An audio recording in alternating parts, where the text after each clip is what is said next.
CBSE board 10th class mathematics paper है ये, set 2 and paper code देख लीजिए आप, यही होना चाहिए। तो हम इसमें MCQ का डिटेल एक्सप्लेनेशन समझते हैं।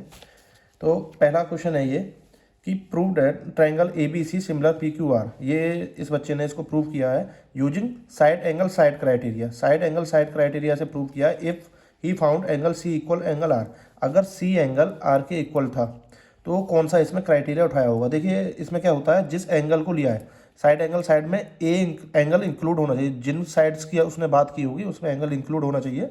तो मतलब सी के साथ लगा हुआ, तो एक तो BC और QR लिया होगा और एक AC और PR। अब इसको हमने देखा था कहाँ पे मिल रहा है, वो BC को उधर ले जाएंगे, BC अपॉन QR, लास्ट की 2 points BC upon QR equal AC upon PR, AC upon PR। तो ऑप्शन डी आपका करेक्ट। सेकंड, इसमें ये 55 था, तो इसमें क्या है, ये रेडियस है, ये रेडियस इक्वल होगा, तो ये एंगल कितना होगा, टोटल एंगल 90, 90 में से 55 गया तो ये बचा आपका 35, ये 35, ये 35, 35, 35, 70, तो ये एंगल भी आपका 70 हो जाएगा। ठीक है, 70, 70, ये 110, तो 110 में 180 माइनस करेंगे, 180 में से 110 माइनस करेंगे 70। अब ये 70, ये 90, 70 और 90, तो इसके लिए कितना बचा, सिर्फ 20। तो ऑप्शन बी आपका correct. In AP if A14 minus A8 equal 24 then the common difference of AP। तो A14 क्या होता है, A plus 13D minus A8 क्या होगा, A प्लस 7D। ब्रैकेट जरूर लगा देना, नहीं तो माइनस नहीं कर पाओगे आप। A plus 13D minus A minus 7D। अब देखिए A से A कैंसिल आउट, 13D में से 7D जाएंगे तो आपका कितना बचा, 6D।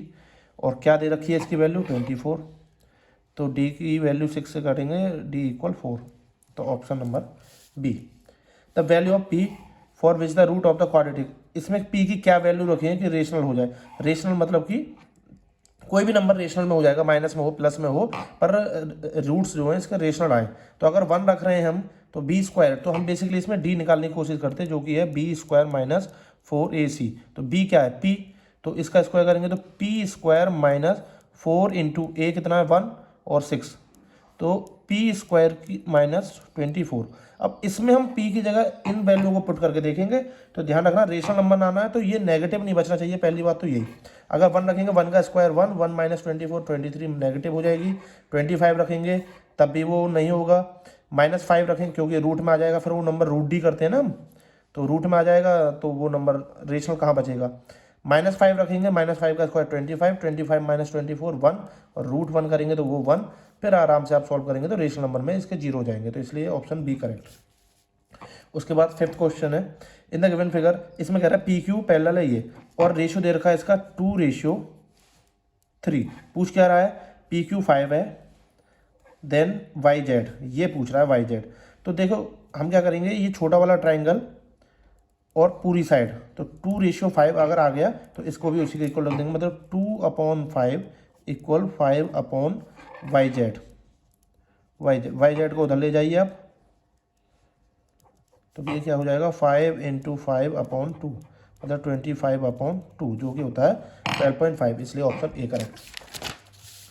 6, for an acute angle theta cos theta equal 1/8, 8 second theta plus 1, 8 second. देखिए cos थीटा दे रखा है, sec थीटा की बात कर रहा है, तो इसका रेसिप्रोकली तो होता है, तो sec थीटा क्या हो जाएगा आपका, 8 हो जाएगा। अब यहाँ करेंगे हम 8 × 8 प्लस 1/8 × 8 माइनस 1, 8 8 जार 64, 64 प्लस 1 65, 64 माइनस 1 63, तो option is C correct. A card is drawn at random from the well supplied, 52 playing cards हैं, उसमें से क्या निकाला उन्होंने, 10, एक 10 का निकाला और एक किंग। तो ये कितने होते हैं, 4 तो 10 होते हैं और 4 ही किंग होते हैं, टोटल हो गए 8, टोटल कार्ड्स हैं 52, तो ये हो जाएगा 2/13। ठीक है ना, या 13 के सेट में का एक 10 और एक किंग, तो 2/13, हर कलर में ये होते हैं। The line segment joining the point this and this divided by Y axis, एक लाइन है, ये कोऑर्डिनेट दे रखे हैं आपको और वाई एक्सिस कर रहा है, तो इसमें हम क्या मानेंगे इसको, एक्स तो वाई एक्सिस है, तो एक्स इक्वल वाई एक्सिस की जो इक्वेशन है वो क्या होती है, एक्स इक्वल 0, मतलब कि यहाँ पे एक्स की वैल्यू 0, वाई की हमें नहीं पता, और रेशियो मान लेंगे के रेशियो 1। जब सॉल्व करेंगे तो इसको एक्स के लिए निकाल लीजिए, एक्स के कोऑर्डिनेट क्या होते हैं, के × 10, मतलब 10K और 1 जो यहाँ पे रेशियो 1 माना है, 1 इंटू -4 मतलब -4, 10 के -4 अपॉन k प्लस 1। अब x की वैल्यू तो यहाँ पे 0 है क्योंकि y एक्सेस की है, तो इसको इधर लाएंगे तो 0 हो जाएगा टोटली, x इक्वल 0 रखेंगे तो 0 इक्वल 10 के -4 अपॉन में k प्लस 1, k प्लस 1 इधर जाएगा मल्टीप्लाई होगा 0, तो 10 के इक्वल 4 और k की वैल्यू क्या हो गई 4 अपॉन 10, काट लेना 2 अपॉन 5, मतलब रेशियो हो गया 2:5। ये आपका ऑप्शन।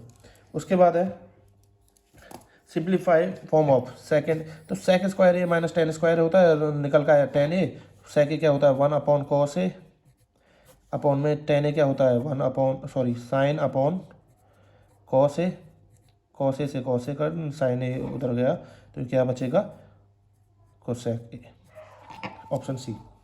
यहाँ पे बोल रहा है कि भाई तो ये 60 है, ये बेस है, हाइपोटेनस निकालना, कॉस लिख दीजिए, कॉस 60 इक्वल बेस मतलब 5√3 अपॉन ये हमको निकालना हाइपोटेनस, ठीक है ना, हाइपोटेनस को मैं एच से रिप्रेजेंट कर ले रहा हूँ। कॉस 60 की वैल्यू क्या होती है 1/2 इक्वल 5√3 अपॉन एच, एच को इधर ले जाइए, 2 को इधर मल्टीप्लाई कर दीजिए, 2 5 जा 10, 10√3, ऑप्शन बी करेक्ट।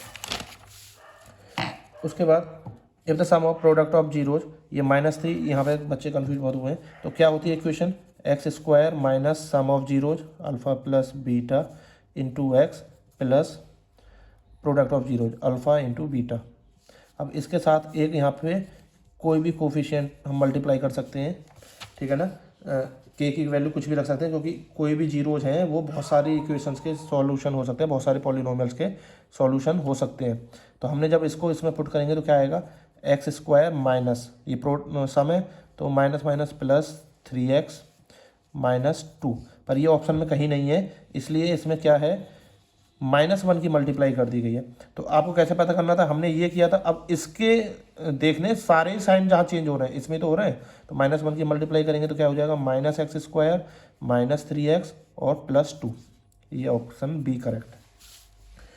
तो मीना ने कैलकुलेट किया कि भाई उसका प्रोबेबिलिटी ये है और 800 टिकट खरीदे हैं, तो प्रोबेबिलिटी का क्या है favourable outcome upon total outcomes, तो ये तो है फेवरेबल आउटकम, तो हमें निकालने हैं, मतलब जितनी उसकी लॉटरी की टिकट थी अपॉन कितने में से 800 में से, और प्रोबेबिलिटी आई क्या है उसकी 0.08, ठीक है। तो अब क्या करेंगे इसको f अपॉन 800 इक्वल 8/100, पॉइंट के बाद 2 जीरो है तो हटा के 2 डिजिट है तो नीचे 2 जीरो आ जाएंगी, 800 को उधर मल्टीप्लाई में ले जाएंगे, 2 0 0 8 8 8 जा 64, तो यह हो गया ऑप्शन ए।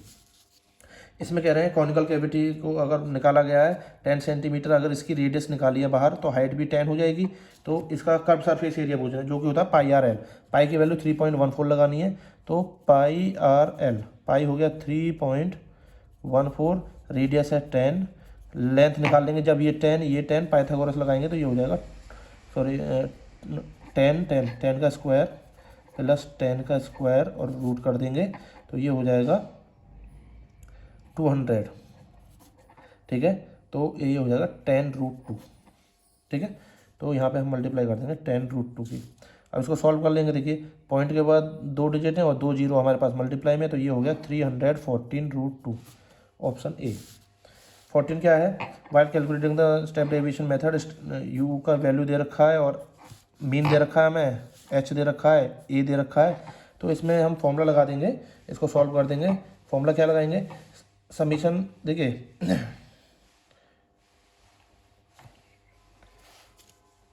मीन का फॉर्मूला होता है a plus H U I, ये क्या है sum of FI UI upon sum of FI, ठीक है ना, उसको इन्होंने शॉर्ट फॉर्म लिखा हुआ है, यही तीनों वैल्यू गिवन है, रख देंगे इसमें।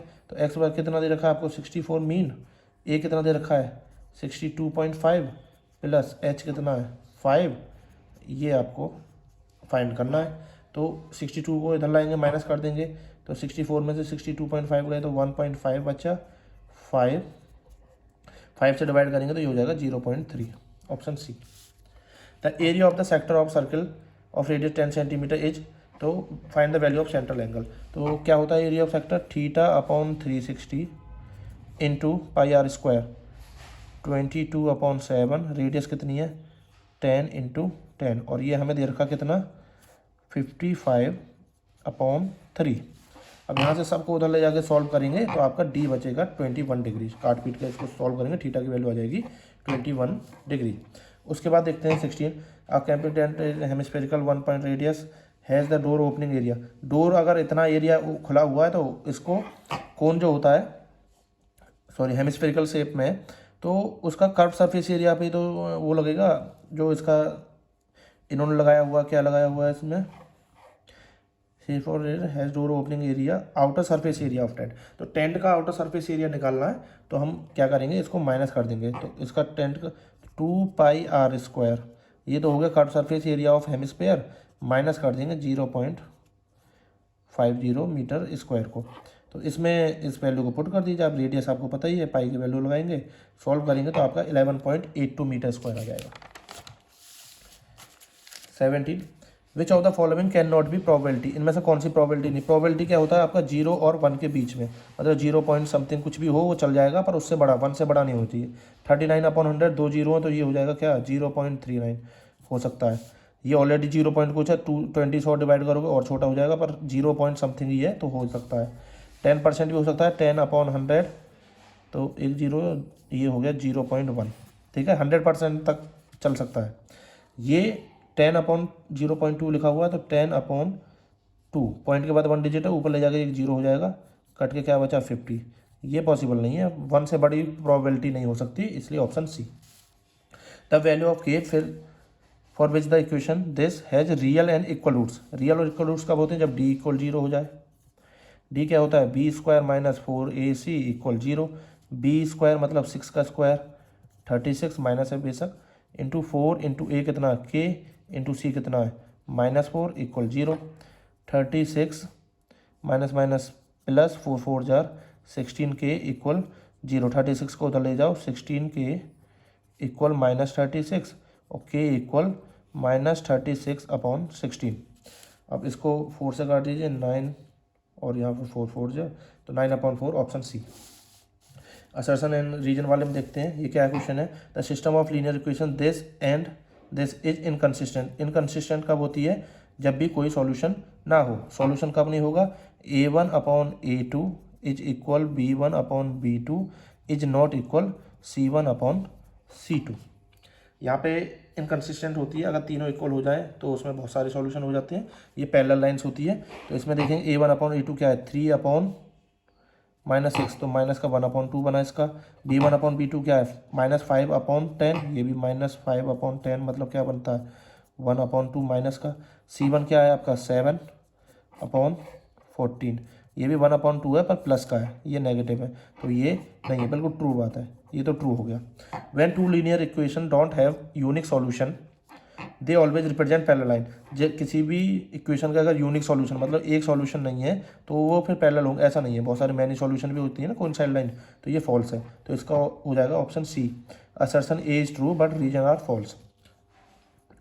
उसके बाद कह रहे हैं HCF of 36m² 18m = 18m where m is prime number. m prime number है तो बिल्कुल यही इसका एचसीएफ होगा। HCF of 2 number is always less than और equal to the smaller number. HCF जो होता है हमेशा 2 नंबर्स का, छोटे नंबर का इक्वल हो सकता है या उससे छोटा होगा, ठीक है, ये भी बात सही है। पर ये इसको कोई रिप्रेजेंट नहीं कर रहा भाई, इसमें कैसा आया, इसलिए इसका ऑप्शन नंबर ये आ जाएगा। Both assertion A and reason are true but reason R is not correct explanation of A. I hope आपके सारे क्वेश्चन सही गए हों, और नहीं भी गए तो टेंशन लेने की जरूरत नहीं है, अभी बहुत सारे पेपर बचे हैं, पूरा जीवन बचा है। आप अच्छे से मेहनत कीजिए, आगे के लिए प्रैक्टिस कीजिए। अगर पूरे पेपर का सॉल्यूशन चाहिए तो वो भी कमेंट करके बताना। Thank you.